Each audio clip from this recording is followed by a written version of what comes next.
नाज़रीन अस्सलाम वालेकुम, मैं हूँ इमरान वसीम। नाज़रीन आज 8 मार्च है, दिन है मंगल का और साल 2022। आज के प्रोग्राम में हम बात करेंगे कि 10 अरकान कौमी असम्बली के मुस्तफ़ी होने और उनकी जानिब से प्रेस कॉन्फ्रेंस किए जाने का मामला क्या है। लेकिन इससे पहले हम आपको ये बताएंगे कि तहरीक के अदम एतमाद को कामयाब बनाने के लिए और तहरीक के अदम एतमाद के सिलसिले में हुकूमत की प्लानिंग को नाकाम बनाने के लिए अपोजिशन किस नई हिकमत अमली पर गौर कर रही है। लेकिन उस नई हिकमत अमली की तफसीलात जानने से पहले ये जानना भी इंतहाई ज़रूरी है कि अपोजिशन अब नई हिकमत अमली पर गौर करने के लिए क्यों मजबूर हुई। ये सारी तफसीलात आज के इस प्रोग्राम में आप नाज़रीन के साथ शेयर करेंगे। और इसके अलावा आज के दिन अब तक तहरीक के अदम एतमाद के हवाले से, तहरीक के अदम एतमाद के सियासी मैच के हवाले से जो डेवलपमेंट्स हुई हैं वो तफसीलात भी आपके साथ शेयर करेंगे। तो सबसे पहले आपको ये बताते हैं कि जिस नई हिकमत अमली पर अपोजिशन की जानिब से गौर किया गया, अपोजिशन को ये क्यों लगा कि उनकी पहली हिकमत अमली नाकाम हो सकती है और नई हिकमत अमली पर किस वजह से गौर किया गया, ये तफसीलात आपके साथ शेयर करते हैं। नाज़रीन, हुकूमत की जानिब से ये प्लानिंग की गई, ये फ़ैसला किया गया कि अगर वज़ीर आज़म इमरान खान के ख़िलाफ़ तहरीक के अदम एतमाद आती है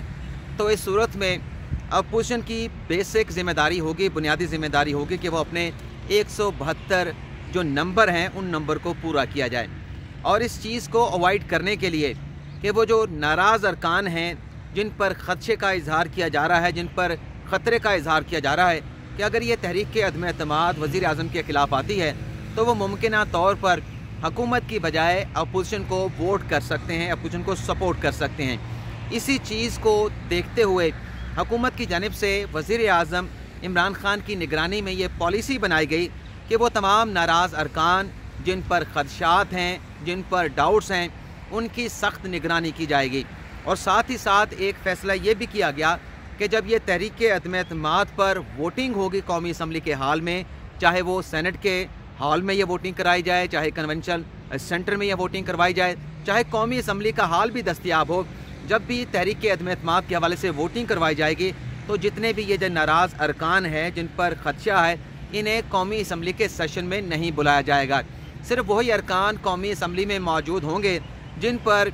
हुकूमत की जमात को, पाकिस्तान तहरीक इंसाफ को किसी किस्म का ख़दशा या डाउट नहीं होगा। और साथ ही ये प्लानिंग, ये हिकमत अमली बनाई गई कि खैबर पख्तूनख्वा से ताल्लुक़ रखने वाले वो अरकान कौमी असम्बली जिन पर डाउट्स हैं, जिन पर ख़दशे हैं, उन्हें पंजाब में सेफ़ हाउस में रखा जाएगा, हिफाजती हिसार में रखा जाएगा और उनसे ये कहा जाएगा कि आपने कौमी असम्बली के सेशन में शिरकत नहीं करनी। इसी तरह से जो पंजाब के लोग हैं उन्हें खैबर पख्तूनख्वा में रखा जाएगा और उन्हें भी यही डायरेक्शन जारी की जाएगी कि आपने कौमी असम्बली के इजलास में नहीं आना, आपने वोटिंग में हिस्सा नहीं लेना। इसी तरह से जो कराची से ऐसे MNAs हैं जिन पर डाउट्स हैं, उनके लिए भी ऐसी हिकमत अमली बनाई जाएगी कि उनमें भी रोका जाए, किसी एक जगह पर महदूद किया जाए कि वो कौमी असम्बली के इजलास में शिरकत ना कर सकें। तो इस तरीके से जो अपोजिशन की प्लानिंग है, और बताया जा रहा है कि 25 ऐसे अरकान हैं हुकूमत के अपने जो नाराज़ हैं, जो अपोजिशन के साथ राब्तों में हैं और तहरीक के अदम एतमाद में वो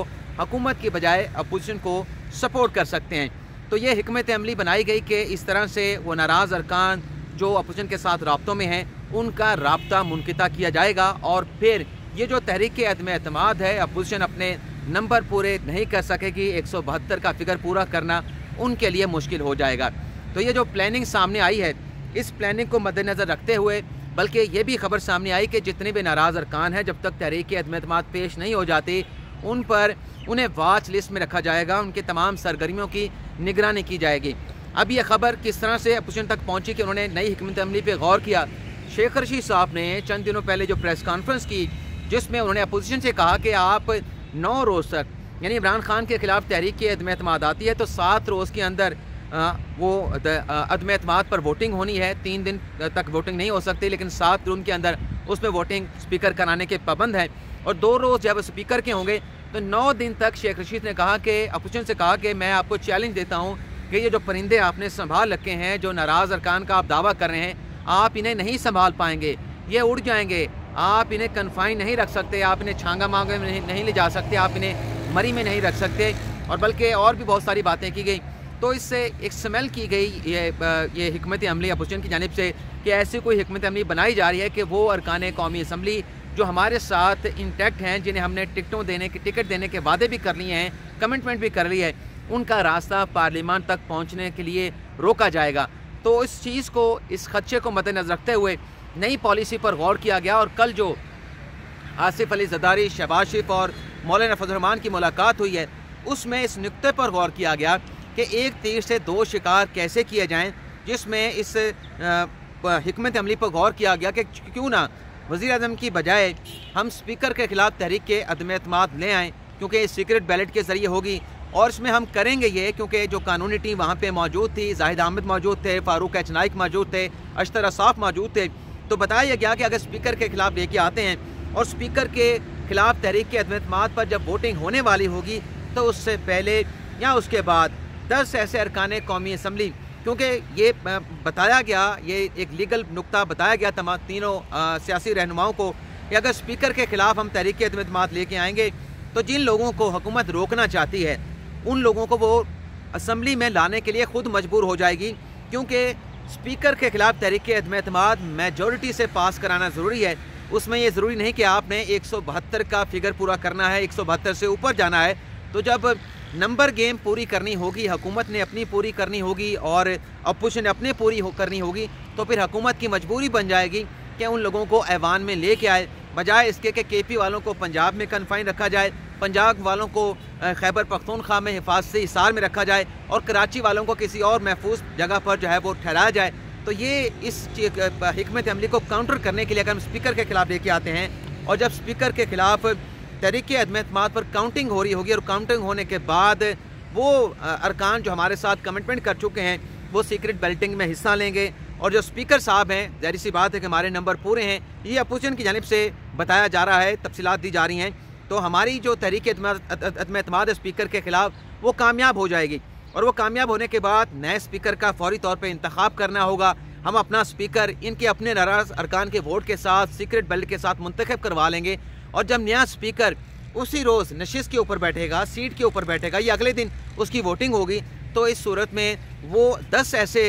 हुकूमत के नाराज़ अरकान, उनसे कौमी असम्बली के फ्लोर के ऊपर रिज़ाइन करवाया जाएगा। वो कौमी असम्बली के फ्लोर पर नए स्पीकर को कहेंगे कि हम ये रिज़ाइन कर रहे हैं, हम कौमी असम्बली की नशिस्त को मेंटेन नहीं रखना चाहते, बरकरार नहीं रखना चाहते, हम बतौर MNA मुस्तफ़ी हो रहे हैं, हमारा ये इस्तीफ़ा ऐवान के अंदर हम बता रहे हैं, पूरी कौम जो है वो कौमी असम्बली की कार्रवाई को देख रही है, तो हमारा ये इस्तीफ़ा एक्सेप्ट किया जाए। हम बिला किसी दबाव के ये इस्तीफ़ा कौमी असम्बली के हाल में मीडिया के सामने, पूरी दुनिया के सामने जो पार्लियामेंट की इस कवरेज को देख रहे हैं, हम अपने ओहदे से मुस्तफ़ी हो रहे हैं, तो लिहाजा हमारा जो इस्तीफ़ा है वो एक्सेप्ट किया जाए। तो इस तरह से डबल दबाव हुकूमत के ऊपर आएगा कि एक तो स्पीकर के ख़िलाफ़ जो तहरीक अदम एतमाद है वो कामयाब हो चुकी होगी और फिर उसके बाद 10 अरकान जो हुकूमत के कैंप के होंगे, हुकूमत के अपने मेंबर होंगे, वो रिज़ाइन कर जाएंगे। तो फिर ये डबल प्रेशर हुकूमत के ऊपर अपोजिशन डालेगी कि आप जो है वो इमरान खान जो हैं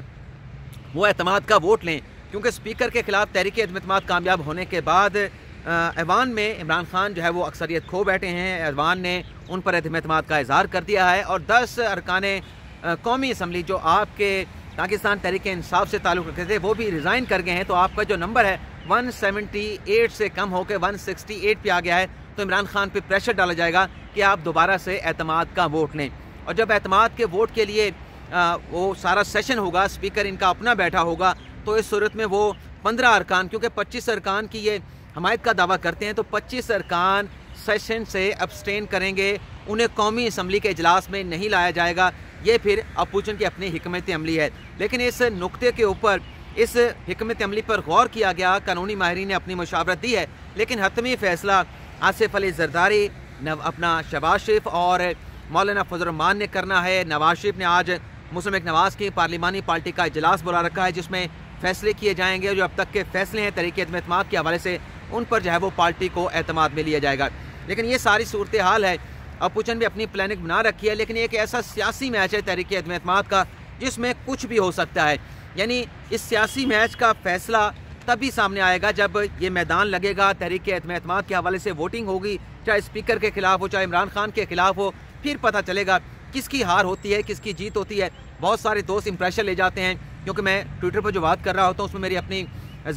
अपनी पॉइंट ऑफ व्यू भी हो सकता है, लेकिन जब यूट्यूब चैनल के ज़रिए आपके साथ खबरें शेयर करनी है तो वो मेरिट पे होनी चाहिए, उसमें मेरी अपनी जो ज़ाती राय है मैं उसको शामिल नहीं करता। तो जब ये सियासी दंगल लगेगा, सियासी मैच लगेगा, तो तब ये पता चलेगा कि जीत हुकूमत की होती है या अपोजिशन की होती है। लेकिन बहरहाल उससे पहले दोनों तरफ से जोड़ तोड़ की जा रही है। अलीम खान ने कल जो बज़ाहिर जो है वो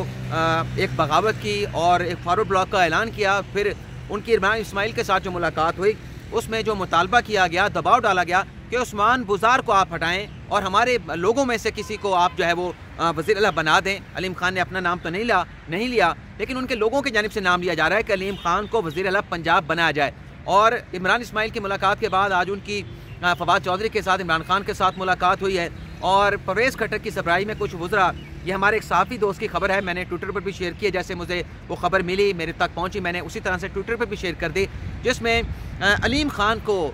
वज़ीर आला पंजाब बनाने के हवाले से काफ लीग को एतमाद में लेने की कोशिश की गई, लेकिन काफ लीग की जानिब से कह दिया गया कि उस्मान बुज़दार को ही वज़ीर आला पंजाब रखा जाए और अगर उन्हें तब्दील करके अलीम खान को बनाया जाएगा तो हमारी राहें हुकूमती इत्तेहाद से अलग हो जाएंगी। यानी एक दोहरी जो है किस्म की बिटवीन द टू फायर, एक दोहरी मुश्किलात का इमरान खान को सामना है कि अगर अलीम खान को बनाते हैं तो परवेज़ इलाही जो है वो नाराज़ हो सकते हैं, परवेज़ इलाही अपोजिशन के साथ इलाहा कर सकते हैं, और अगर परवेज़ इलाही को राज़ी करते हैं, उन्हें वज़ीर आला पंजाब बनाते हैं, तो इस सूरत में जो अलीम खान है, जो जहांगीर का कैंप है, वो बगावत करके अपोजिशन के कैंप में जा सकता है। लेकिन बहरहाल जोड़ तोड़ जारी है, जो भी चीज़ें सामने आएंगी वो आप नाज़रीन के साथ शेयर करते जाएंगे। लेकिन बहरहाल लामहला चाहे जितनी मर्जी अपोजिशन प्लानिंग कर ले, क्योंकि जो इस मरतबा जो अटैम्प्ट नज़र आ रही है उसमें संजीदगी तो खासी नज़र आ रही है, उसमें तैयारी भी खासी नज़र आ रही है, लेकिन हुकूमत के पास हमेशा वसाइल ज़्यादा होते हैं, फ़ंड्स होते हैं, बहुत सारे तरीक़ाकार होते हैं, हसास एजेंसियों का उन्हें ताबन हासिल होता है। तो बहरहाल देखना होगा जब ये मैच लगेगा रिज़ल्ट किसके हक़ में आता है। लेकिन इसके साथ साथ आपको एक और ख़बर भी शेयर करनी है आपके साथ, लेकिन अभी फ़िलहाल मैं उसको डिस्कस नहीं करना चाह रहा। वो ख़बर है शेख रशीद से मुतल्लिक और वफाकी वज़ीर कानून फ़रूक नसीम से मुतल्लिक और शेख रशीद से मुतल्लिक, वो अगले प्रोग्राम में आपके साथ शेयर करेंगे। आज यहाँ पर जो डी चौक है, पाकिस्तान पीपल्स पार्टी का जलसा होने जा रहा है, उस जलसे के हवाले से भी आप नाज़रीन को अपडेट करते रहेंगे। लेकिन फ़िलहाल आपसे मैं इजाज़त चाहूँगा। अल्लाह ताला आपका हामी नासिर हो, दुआ में याद रखिएगा। अल्लाह हाफ़िज़।